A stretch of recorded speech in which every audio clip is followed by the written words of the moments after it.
3 filmes, 2 anos, um dilema. No meu vídeo anterior eu falei que alguns filmes que tinham saído recentemente, eles não tinham funcionado, por assim dizer. E lá pelo final eu dei uma explicação lá que eu gostaria de desenvolver mais ela nesse vídeo aqui. Eu gostaria de desenvolver a ideia do porquê esses 3 filmes não funcionaram pelo mesmo motivo. E para isso, eu chamo Zack Snyder, Sam Raimi e Taika Waititi pro banco do réu.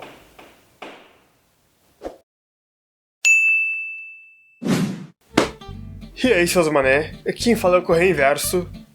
E eu tracei um paralelo entre os filmes Zack Snyder Justice League, esse é o nome do filme realmente, ele não é Snyder Cut, Doutor Estranho no Multiverso da Loucura e Thor Love and Thunder, ou Thor Amor e Trovão pra sei lá quem tá chamando assim. Que são filmes que metade das pessoas realmente gostou deles. Mas, porém, contudo, entretanto, a outra metade odiou com todas as forças esses filmes.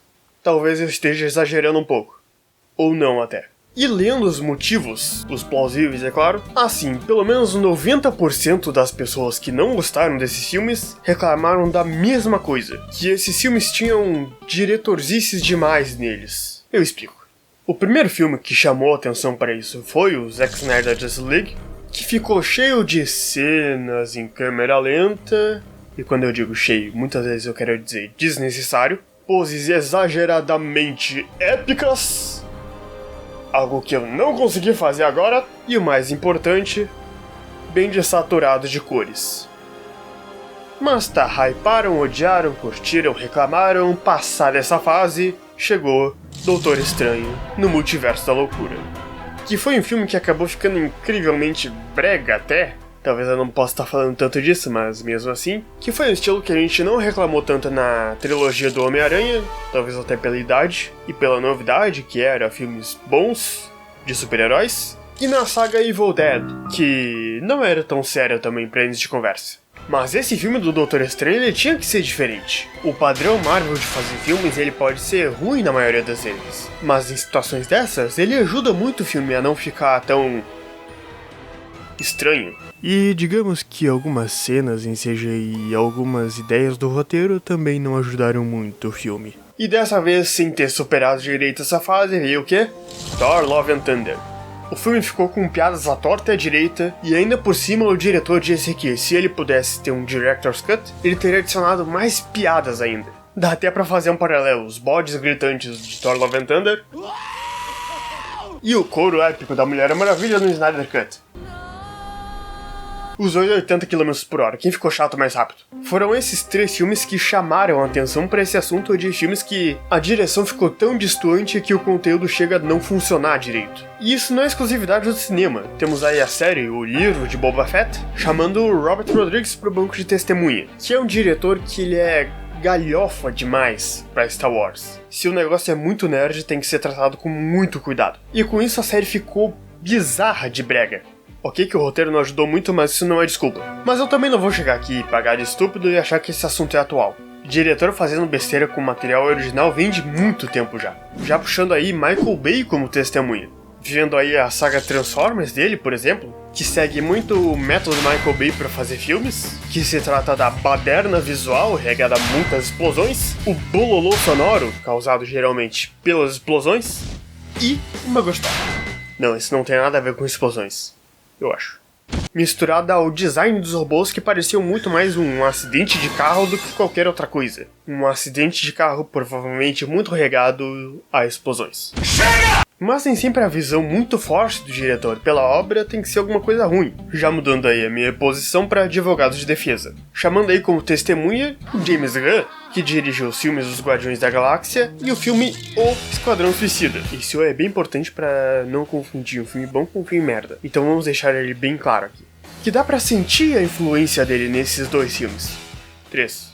Desculpa. Principalmente notando o tom dos filmes da Marvel e o tom que a DC tentou fazer nos filmes dela. E mesmo assim, olha quem diria, são filmes ótimos. E por último, para fechar essa equipe de diretores com uma influência muito forte, queria puxar Tim Burton como testemunha, que ele foi um dos primeiros diretores a pegar o material base e mudar bastante nos cinemas, eu quero dizer. Tá certo que nessa época já tinha até a história da piada mortal, mas a última coisa em tela que teve do Batman foi o do Adam West.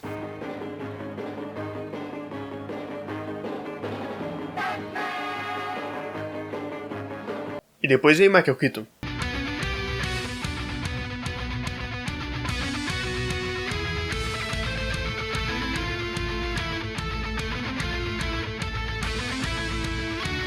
A diferença é enorme. E fez nada mais nada menos do que uma pérola cinematográfica. Isso foi seguido depois com Nolan, quando ele fez a trilogia de Batman, e entre eles tem o melhor filme de Batman e de super-heróis já feitos, mas que eu não vou puxar ele como testemunha porque a visão dele eu não acho tão poderosa quanto a desses que eu citei agora. Tá certo, falei, critiquei, elogiei, mas ok. Por que eu fiz toda essa analogia? Porque o resultado do júri é... apenas o Sam Raimi se salva. O resto dos diretores que eu coloquei eram só testemunha. Diferente do Snyder e do Waititi, o Sam Raimi teve que trabalhar com algo muito apertado, que são as regras da Marvel. E um tempo menor ainda, que dificultou até o pessoal do CGI. E é um caso que, se perguntarem pra ele, ele vai dizer que esse filme não tá do jeito que ele queria. Se ele tivesse um pouquinho mais de tempo, ele melhoraria esse filme. Não sei se pra melhor ou pra pior, mas dá pra confiar um pouquinho mais. Já no caso do Snyder, ele fez exatamente o que ele queria fazer. Até gravou coisas sem a permissão da Warner, e o Waititi poderia até ter uma pequena anistia. Mas ele não saiu muito do salto, por assim dizer. Ok, eu tô exagerando um pouquinho dizendo isso, mas o que eu quero dizer é... ele defendeu muito a sua visão, defendeu muito as suas decisões, e nos deixou claro o que ele pensava. Então é por isso que o resultado é esse. Apenas o Sam Raimi se salva. Caso encerrado. Mas o vídeo ainda não.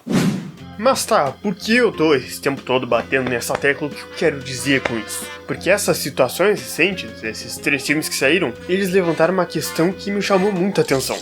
Expectativa. Bom, pelo menos eu acho que a palavra é expectativa. Bom, mas de qualquer jeito, deixa eu explicar a minha linha de raciocínio. Esses 3 diretores tinham muita expectativa em cima dos ombros. O release de Snyder Cut, o diretor dos clássicos filmes de Homem-Aranha, o homem que salvou o filme do Thor, estavam considerando eles muito. E um detalhe não ajudou muito também. Esses 3 diretores, principalmente o Zack Snyder, eles tiveram muita liberdade nos padrões da Marvel para fazer o filme como eles queriam fazer, e fizeram uma cagada monumental. Você pode até vir me falar, então não deixa o diretor merda ficar mexendo muito no filme. Nem é isso, nem é essa a questão. Ok, você pode até dizer isso do Zack Snyder, e do Michael Bay, e do Robert Rodriguez, mas a questão é, no Sam Raimi e no Taika Waititi, muita gente confiava muito neles.